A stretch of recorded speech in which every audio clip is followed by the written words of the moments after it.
دوستانو که چیرې له تاسو څخه ستاسو د فیسبوک د آی ډي پاسورډ هیر وي او ستاسو خپل فیسبوک آی ډي نسئ خلاصولی، نه تاسو ته موبایل نمبر یاد ده، نه تاسو ته ایمیل اډرس یاد ده، تاسو ته صرف نوم یاد ده خو تاسو هغه آی ډي خلاصول غواړئ، نو دغه ویډیو ستاسو لپاره ده. په دغه ویډیو کې ستاسو ته یوه ډېره اسانه طریقه درښیم چې د دغه طریقې په ذریعه سره به تاسو وکولی شئ چې بغیر موبایل نمبره، بغیر ایمیل اډرسه، صرف د نوم په ذریعه سره خپل فیسبوک آی ډي خلاصه کړئ. نو ډېره ضروري طریقه دوستانو، ویډیو له خپل دوستانو سره خامخا شیر کړئ تر څو هغه هم له دغه طریقې څخه فایده واخلي. نو زه د ویډیو په طرف ویډیو شروع کوم. نو دوستانو دلته پر تاسو ولر په خپل موبایل کې یو براوزر خلاص کړئ، هغه که هر براوزر وي. کله چې تاسو په خپل موبایل کې براوزر خلاص کړئ، سرچ ته به راسئ، په سرچ کې به تاسو ولیکئ ایکسس اینډ ډاونلوډینګ. کله چې تاسو په سرچ کې ایکسس اینډ ډاونلوډینګ ولیکئ، نو دغه اول پیج به تاسو خلاص کړئ، دغه ایکسسینګ اینډ ډاونلوډینګ یور فیسبوک انفارمیشن. سمپل په دغه باندې به تاسو کلیک وکړئ. کله چې تاسو په دې باندې کلیک وکړئ، تاسو ته به دغه پیج خلاصي. ګور په دې کې وایي وات بیسټ ډسکرایب یور ایشو. په دې کې به سمپل په دغه دویم اپشن اکاونټ ایکسس ټربل شوټینګ په دغه باندې به تاسو ټیک مارک ولګوئ. بیا په دې کې ګورئ موږ سره دویم اپشن دی هاو کین وی هیلپ یو وذ یور اکاونټ ایکسس ایشو. په دې کې دغه اول یو څه د مای اکاونټ هیز بین هیک، په دې باندې به تاسو ټیک مارک ولګوئ. کله چې تاسو په دې باندې ټیک مارک ولګوئ،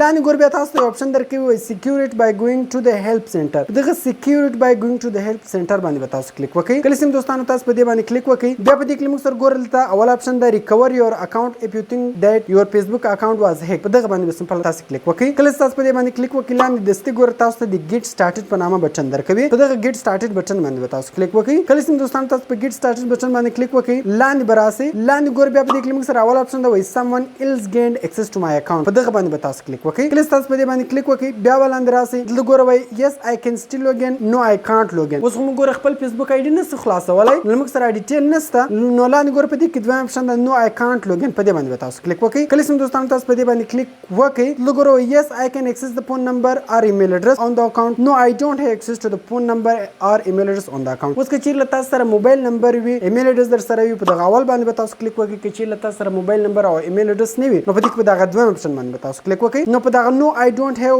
ایکسس ټو د فون نمبر اور ایمیل اډرس باندې به تاسو کلیک وکړئ. کله چې تاسو په دې باندې کلیک وکړئ، لاندې ګور تاسو ته یو لینک درکوي، سمپل په دغه لینک باندې به تاسو کلیک وکړئ. کله چې دوستانو تاسو په لینک باندې کلیک وکړئ، اوس دوستانو دلته ګور وایي انټر یور موبایل نمبر. اوس خو موږ سره موبایل نمبر نشته، نو لاندې ګور بیا موږ سره اپشن دی وایي سرچ بای یور ایمیل اډرس اور نیم انسټیټ. په دغه سرچ بای یور ایمیل اډرس اور نیم انسټیټ باندې به تاسو کلیک وکړئ. دلته اوس تاسو خپل فیسبوک آی ډي نوم کې ولیکئ، ما ایمیل اډرس کې لیکئ، ما نمبر کې لیکئ. دلته اوس تاسو خپل د فیسبوک آی ډي نوم کې ولیکئ. اوس د ما آی ډي سیده هغه د بلال خان په نامه د ما بلال خان کې ولیکئ. لاندې سرچ بٹن دی، سمپل په دغه سرچ بٹن باندې به تاسو کلیک وکړئ. کله چې دوستانو تاسو په سرچ بٹن باندې کلیک وکړئ، نو دلته به تاسو ته ډېرې آی ډیانې راواړوي. اوس که چیرې دلته ستاسو آی ډي رااړوي، نو سمپل په خپل آی ډي باندې به تاسو کلیک وکړئ. کله چې دوستانو تاسو په خپل آی ډي باندې کلیک وکړئ، نو دلته ګوره بیا هغه ایمیل ستاسو ورکړی، هغه ایمیل به تاسو ته راواړوي، یا تاسو موبایل نمبر ورکړی هغه موبایل نمبر به تاسو ته راواړوي. په کنټینیو بٹن به کلیک وکړئ، هغه ته به کوډ لاړ شي، کوډ به کیوي، تاسو ته به آی ډي خلاص شي. یا که چیرې بیا هم دوستانو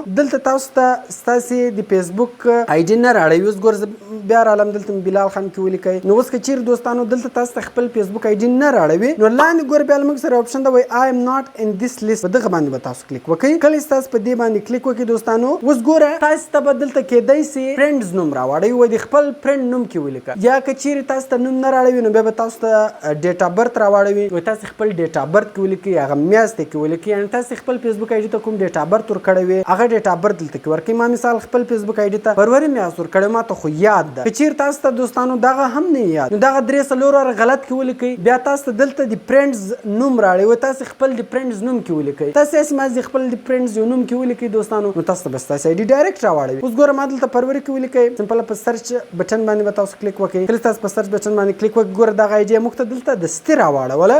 دغه آی ډي سیده ستاسو ده، تاسو ته خپل ډیټ اف برث یاد ده. اوس دوستانو که چیرې تاسو 2-3 وارې غلط ډیټ اف برث کې وایي، بیا تاسو چې فرینډز د نوم پوښتنه کوي، تاسو خپل د فرینډز نوم راکړئ، بیا تاسو خالي هغه نوم کې ولیکئ. دلته به تاسو ته ستاسو آی ډي راواړوي. په یس کنټینیو بٹن باندې به تاسو کلیک وکړئ. کله چې دوستانو تاسو په یس کنټینیو بٹن باندې کلیک وکړئ، کوم ایمیل اډرس یا موبایل نمبر تاسو ورکړی وي، هغه به دلته راواړوي. په کنټینیو بٹن باندې به تاسو کلیک وکړئ. کله چې دوستانو تاسو په کنټینیو بٹن باندې کلیک وکړئ، نو هغه ایمیل اډرس یا هغه موبایل نمبر ته به کوډ لاړ شي. هغه کوډ به دلته دوستانو تاسو کې ووایي، نو تاسو ته به ستاسو د فیسبوک آی ډي سیده هغه خلاصه شي. ځکه دوستانو داسې ډېر کسان ستاسو خپل فیسبوک آی ډي جوړه کړې وي، خو هغه موبایل نمبر نمبر جنیر وي هغه ایمیل اډرس جنیر وي سدي اوس په کوم ایمیل اډرس جوړ کړی دا او په کوم موبایل نمبر جوړ کړی دا نو دغه طریقې په سره دوستانو تاسو په ډیره اسانۍ سره هغه موبایل نمبر هغه ایمیل اډرس پیدا کولای شئ کوم څه تاسو خپل فیسبوک آی ډي جوړ کړی وي او د دې طریقې په سره په ډیره اسانۍ سره هغه آی ډي بیرته بیا تاسو خلاصولای شئ کوم چیرې ویډیو خو کې سوي ویډیو در سره لایک کړئ خپل دوستانو سره خامخا شیر کړئ تر څو هغه د طریقې چې فائدہ واخلي نو لږ په درخواست کاسته ویډیوګانو کې په دواګانو کې مې ساتي د خدای پامان